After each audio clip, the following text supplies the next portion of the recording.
Hey, it's Kelly. I'm getting ready to start on a vintage top, and I thought y'all would like to join me on the long arm and see how that process works. So I hope you'll enjoy the video. If you have any questions, please just ask me in the comments. Thanks. Vintage tops, what do you do with them? Decided I'm going to take you on this journey. I'm going to video each step of the way. I have this beautiful top that I found in an antique shop in Augusta, Kansas. I believe it was $25. And it's just gorgeous. The fabrics are gorgeous. The piecing is well done. But no matter what, I think back when, and they were using cut templates, you cannot get anything perfect. And I don't worry about perfect. Things were just different back when.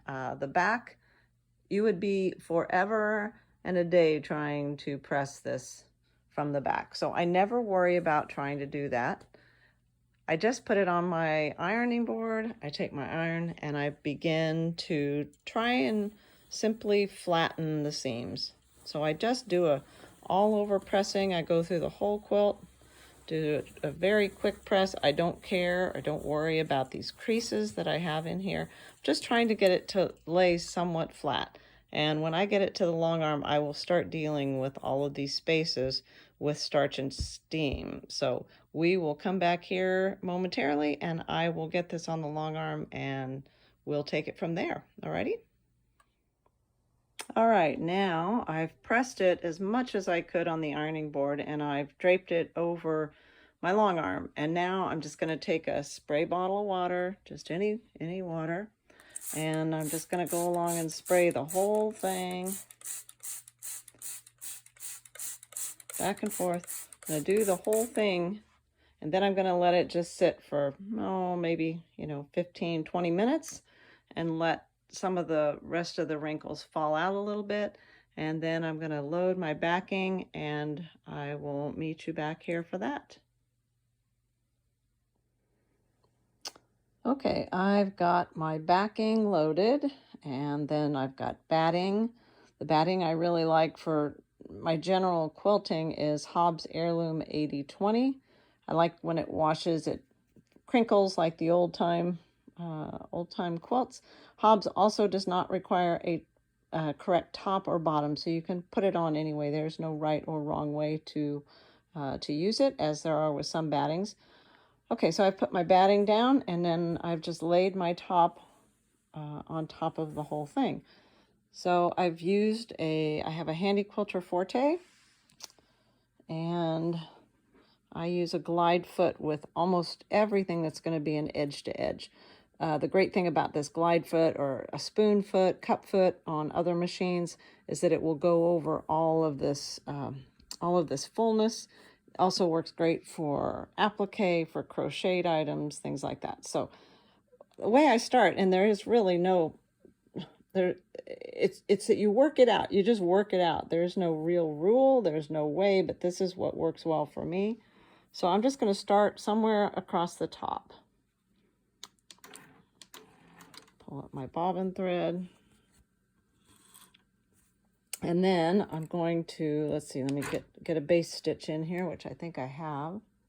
My stitch, though, needs to be, I like it to be about 7 stitches per inch. So let's look at that.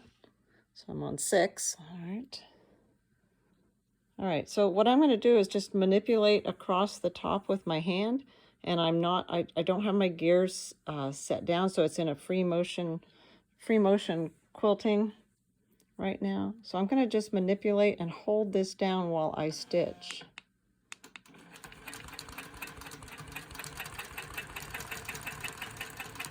So this is very free motion quilting. You could kind of zigzag across the raw edge if you wanted. I could do that too. Just anything to lay down that top edge. I try and work out any wrinkles there are. And move along. Manipulate, pull a little bit.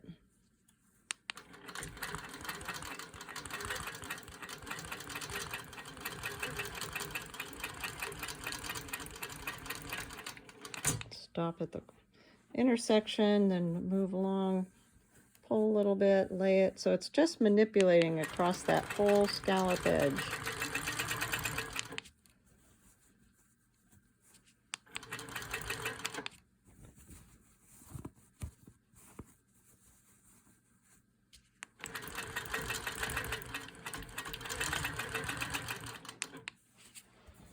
So you can see what I'm doing all across this whole top.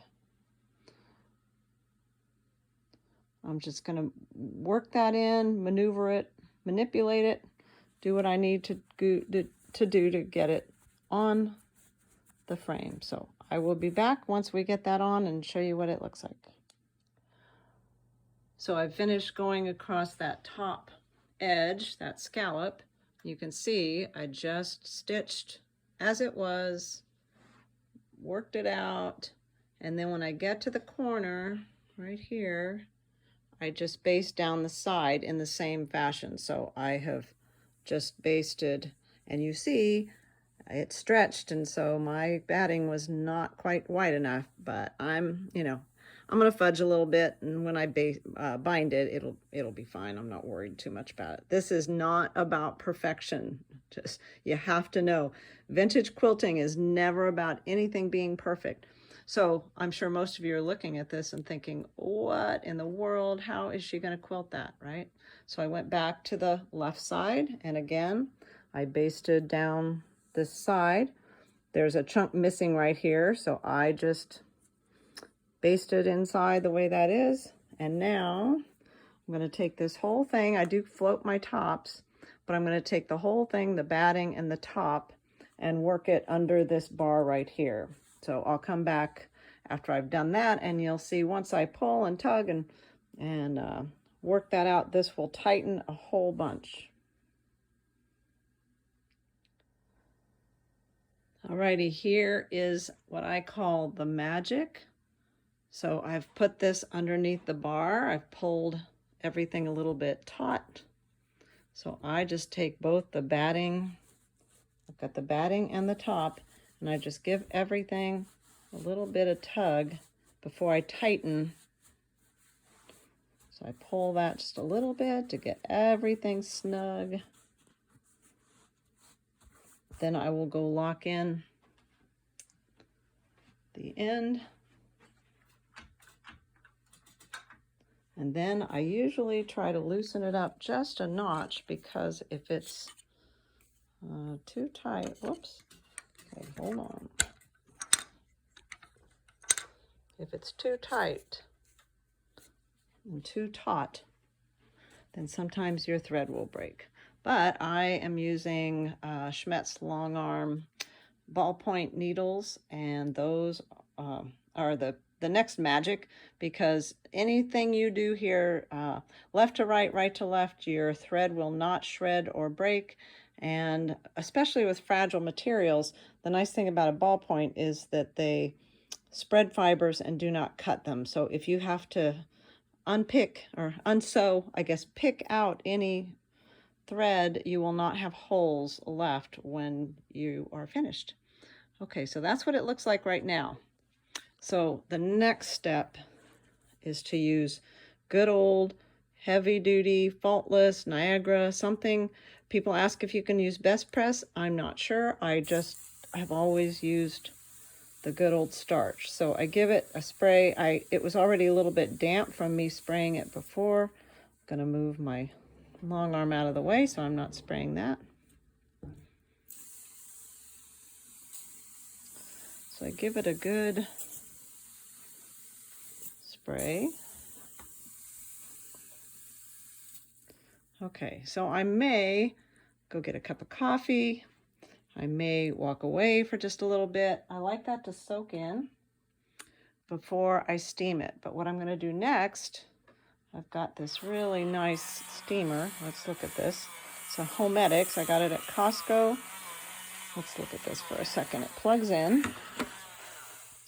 So it's plug in, and it sits in its little base. You put water in it, and then when you lift it, it steams. This is probably the coolest tool I have found. I think you can get it on Amazon, but Costco, it was $39.99. So all you do is start going over this whole thing, steam it. Normally I would be using my left hand to kind of move it, manipulate it. So once you start this steam and starch method, believe it or not, most of these wrinkles will all go away and you'll be able to quilt this flat. When you start out, you think this would never, ever work. But I have been known to pull 6 inches out of a quilt just by doing this. But you can do this for wavy borders. You can do this for, you know, these type of quilts that have all of this piecing, because this piecing will all get sucked up. All that excess fabric will just tighten right up. And then when I walk away from this again, when I come back, probably in 10 minutes, it will have changed even more. So I'm gonna put this down for a minute, walk away, go have a cup of coffee, and we will take a look at that in 10 minutes and see how it looks, okay? Okay, I'm ready to go. The design I've chosen today is called Lacy Paisley B2B, which stands for Border to Border by Ann Bright. These are called border to border because if you were to have a border on the outside of this, her B2B designs will fit precisely within that border. So it's a little different than an edge to edge, but they work really nice for within a border or an edge to edge. All right, so when I have a lot of lines, geometrics, I like to choose curvy lines. This one has a lot of open area, but it also is dense enough that it will touch, I hope, every little piece. So this is how it looks like, what it looks like after I've let it sit. I've spray starched it. I've steamed it. I have not cleaned this yet. You can see I've not cleaned this, so I'm going to do that when it's all finished. This one did not have a smell, so I felt like I could work with it before I clean it. Now, we've got still a few wrinkles, but you'll see that as I work this, I will be holding some of this so that it will not wrinkle as it stitches out, and you'll just watch in the next little segment how I do that. So I'll get it going here in just a minute.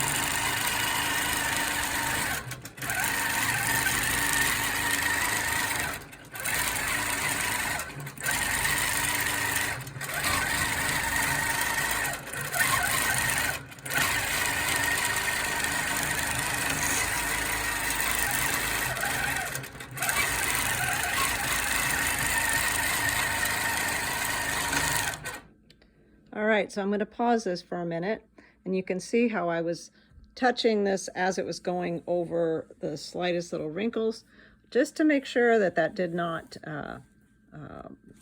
fold over. Now, yeah, there's a little wrinkle there, but once that gets a little bit of water on it or it gets washed, that will come right out. So what I try and do is just make sure that there aren't any pleats.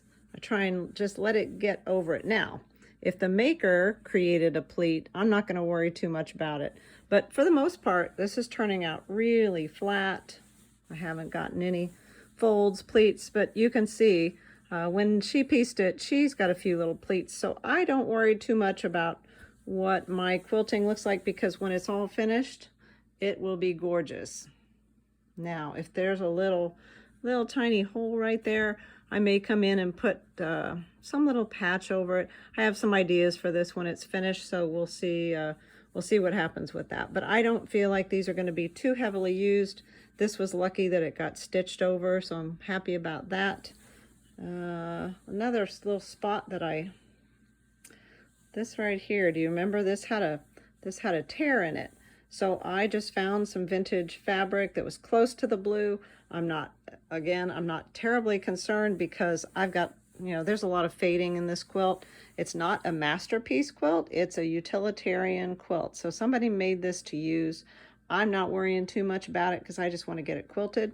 So I just created that shape, that melon shape. I put a little seam in there, and then I just put some 505 spray based on it and put that, just stuck it right on there on my long arm, let the design go over it, and then probably when it's finished I may whip along this edge just to sew it down. But that's how I deal with patches and things. I don't make them too fancy. I don't fuss over it too much because my goal is to get this finished.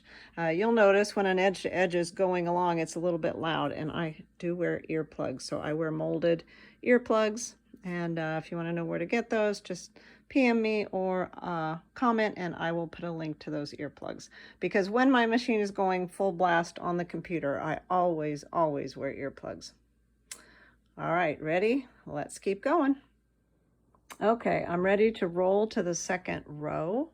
And whether you're doing this free motion or you're using a computer, I do each row as it comes. So I've pulled this next row, and like I did the first time, I'm going to give each little section a tug. I would be doing this with two hands if I had them, but you'll get the idea. So I give this a tug.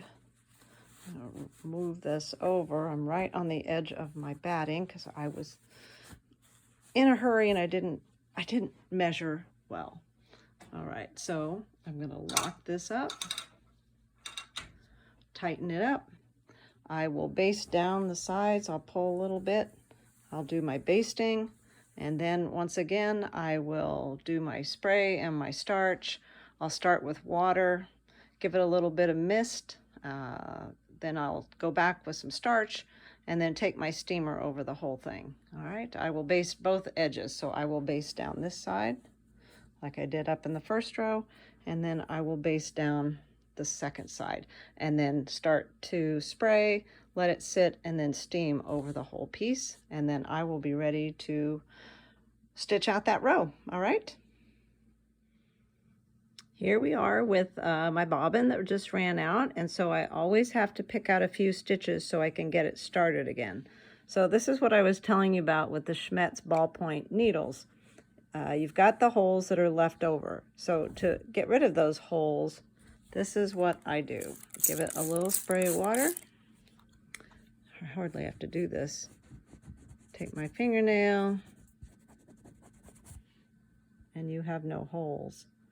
With a sharp, whether you know it or not, when you're using a sharp needle, a sharp will cut those fibers, so you will always have holes left in regular fabric. But even in like batiks, fragile fabrics, you will never have holes left with a ballpoint. So that's the beauty of a ballpoint needle. Okay, let's see how it's looking. I'm on my second row, and it looks pretty darn good. You know, the thing that also happens when you have these little wrinkles, I think of it like like a teeter-totter.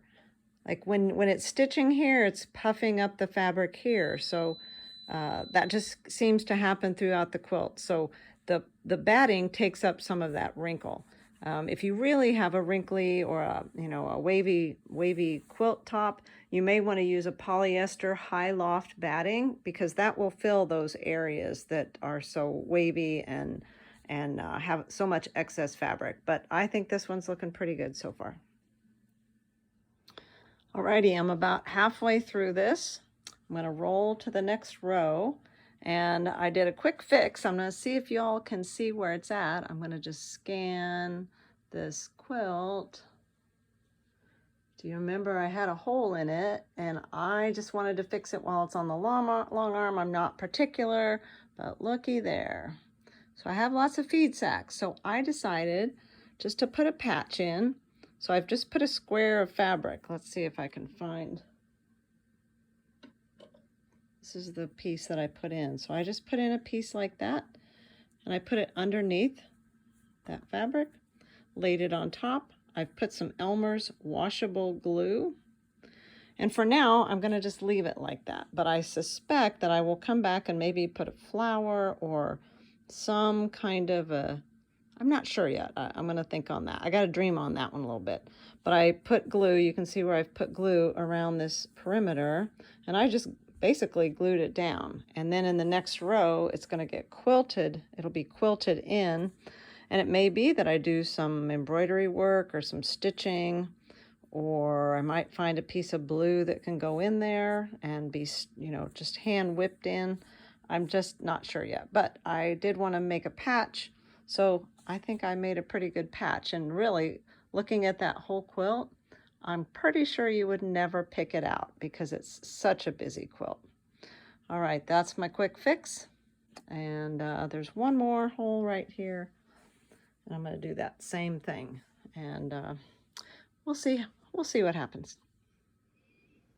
All right, I am on the last row, and it's gone very well. I've starched and steamed the heck out of this, and so it is flat. Now, nothing in this is square. It's close, but when you have curved piecing, you have melons, it's going to be really hard for anything here to be square. So I like to use the term respect the maker's work. So just do it the way she has it.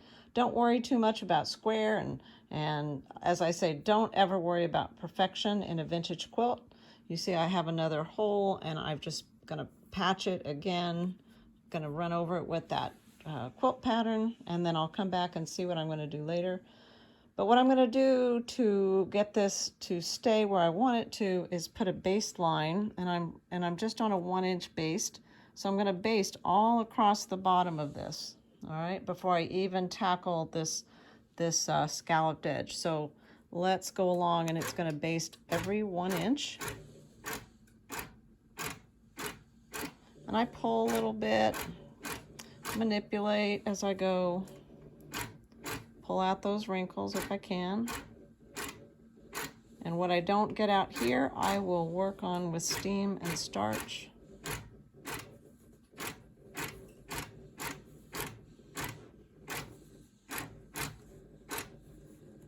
So I'm just going ahead of myself, pulling a little bit.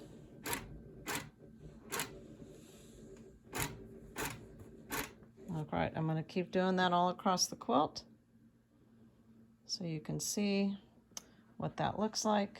It's just got a 1 inch, like I said, a 1-inch baste. And then I will come back in a minute and we will deal with this little scallop.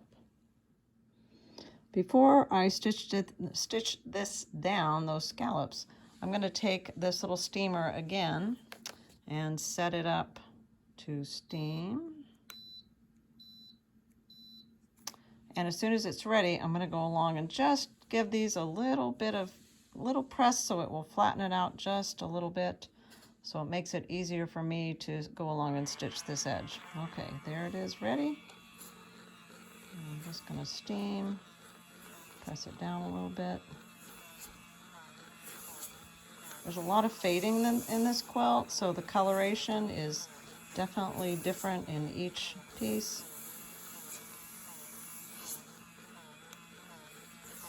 Like I said, I'm not pressing, I'm just getting it to a little bit more tame. Don't worry too much about the wrinkles because those will steam and starch out once I get some starch on it, but I'm going to first put that baseline to the edge.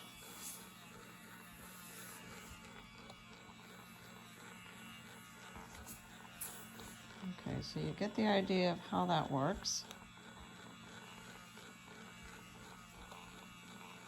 All right, I'm going to stitch, I'll come back and stitch this melon down.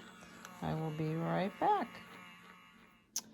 Here we are for the final row. So I've got my baste in 6 stitches per inch, and I'm going to free motion, do a little zigzag along this edge, not worrying too much about my wrinkles. I'm just going to get it as flat as I can.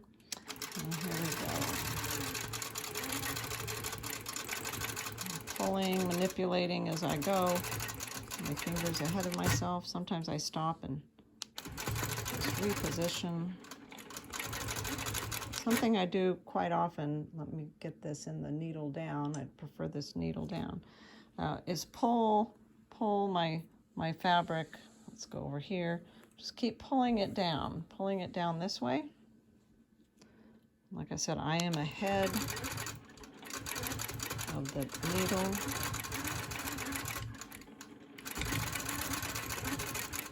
Stop for a minute, reposition.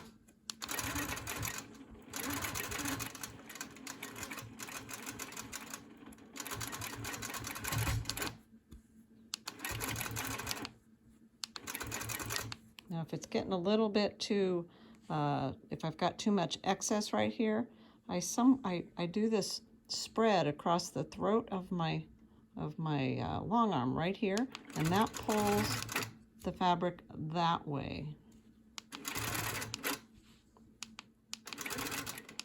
It's a lot of moving parts, at least with your hand and the fabric. So it won't matter if this is wrinkly, because I'm going to take the starch and steam right back there and straighten it out.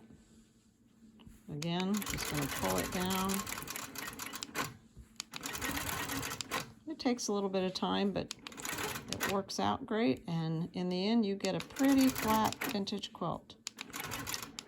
All right, so you get the idea. You're just going to go along here and just pull it down best you can.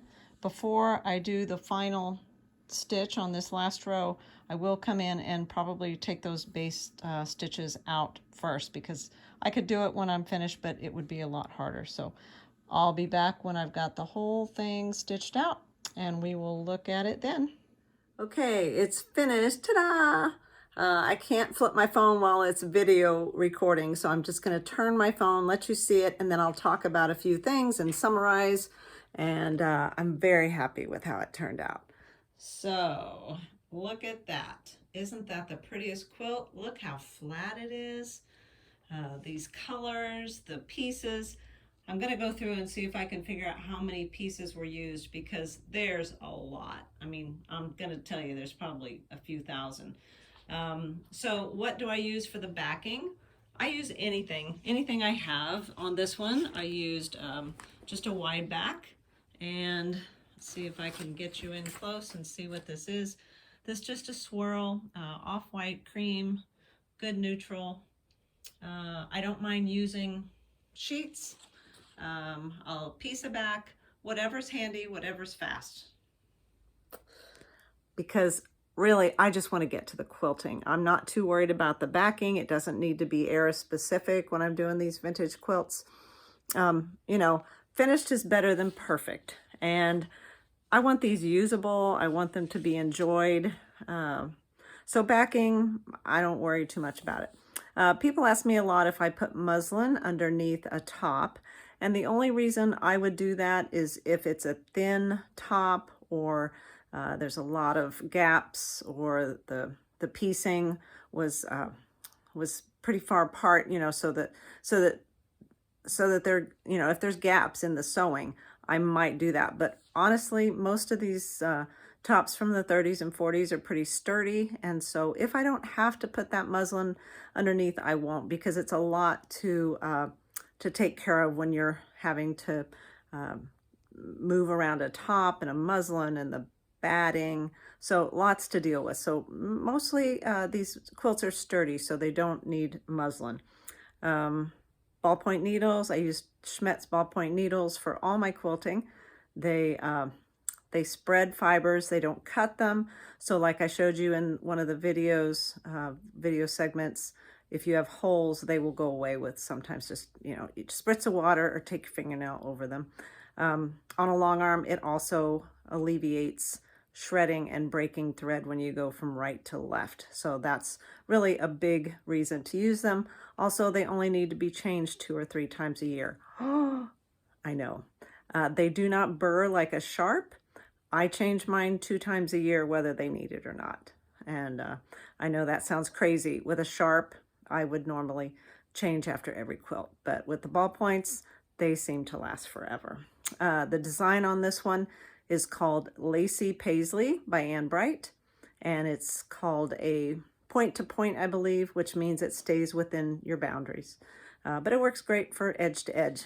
The other thing I want to talk just a minute about is long arm or machine quilting on a vintage top versus hand quilting. Do whatever you like and whatever your gift is. There is no rule. Vintage tops that have been hand pieced do not need to be hand quilted. There's no rule. Do what you like, do what your gift is. Mine is long arm quilting. Like I said, I'd rather it be finished. If I was hand quilting, it would be forever. And I have way too many quilt tops to hand quilt. I can hand quilt. I have many times before, but now that I have a long arm, I'm all about getting them finished. So that's my goal these days. I use a Handy Quilter Forte, and I have a Pro Stitcher computer on it. So on edge-to-edge designs, I do use a digitized design. Something to note, somebody had asked me, what was I going to custom quilt this? When you have a quilt that's this busy, let's turn it around again. When you have a quilt that's this busy and has this many parts and pieces and colors and patterns, you will lose a lot of this in custom quilting. So something like this, it doesn't pay to custom quilt it, because if you were taking this to a long armor, it would cost a lot. Probably if you brought this to me at a time when I was a hired long arm quilter, if I custom quilted this, it would be $800 to $1,000 for a quilt that's not fancy. It's utilitarian, it's beautiful, but it was meant to be used. So I don't see it as a custom quilt,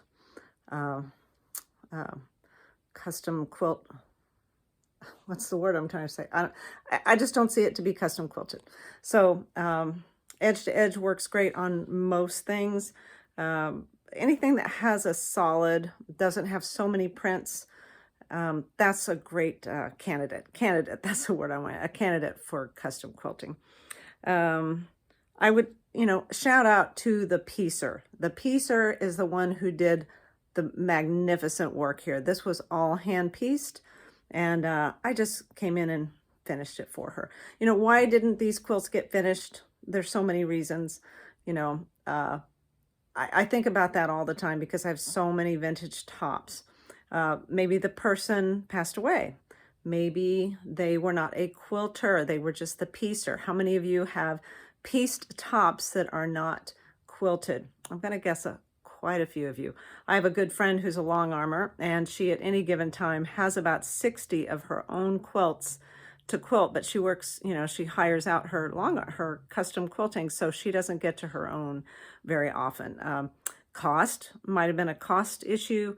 If you sent your quilt out to be hand quilted, maybe there was a cost reason why you didn't get them quilted. There's so many reasons why things didn't get quilted, but they didn't. And there's a lot of them out there. So my goal in life is to quilt as many as I can in my lifetime. And maybe some of you will now too. Let's see, you saw probably the red snappers. I use red snappers. If you need that link, please ask. Those are by Renee Haddon, and just Google red snapper quilts and you'll find them. I don't pin my quilts, I just snap them on and off. They're pretty handy. I used glide thread. On the top, I used 60 weight glide because I didn't want it to show too much. I just wanted texture, so I didn't want to see a color. And I believe I used warm gray was the glide color. In the bobbin, I always balance, so I used glide. Actually, I used glide 40 weight. It really doesn't matter. I could have used 60 weight, but I already had 40 in the bobbin, and I used a cream. And it was so close to the gray. Normally, I use the same color and the same weight in both, but I do balance my threads, so I use glide in both. I love glide because it doesn't lint, and I just like the way it looks. There's no rule either about using cotton thread on cotton tops. You can use whatever you want. There are no rules. I know people like to make rules, but there aren't any. Let's see, lastly, I used Hobbs batting. I used Hobbs 80/20 heirloom. I think I said in the video I like it because there's no right or wrong side. A lot of bats have a right or wrong side. So Hobbs does not. I'm in a hurry, so I just always want to get my batting on, and get the quilt going. So somebody will also ask probably how long did it take you to quilt that? And I would say from beginning to end, probably 6 or 7 hours. And that would be because I had to manipulate the whole thing. You know, a lot of times I can walk away, walk nearby from a quilt when I'm running an edge to edge, but with this one and with a lot of vintage quilts, I need to be there to move around the fabric so wrinkles don't happen, pleats don't happen. So I watched this one really carefully. And like I said, it's about 70 by 90. So it's a good size. It's got a scallop binding or scalloped edge. So I'm gonna go ahead and put a scallop binding on it, or I'll knife edge that. I'm not quite sure how I'm gonna finish that yet. But anyway, I hope the video helped today, and I hope you will get yourself a vintage top and try it. It does take a little bit more time, but it is so worth it in the end. Okay? All right. Thanks for joining me, everybody. See you later. Bye-bye.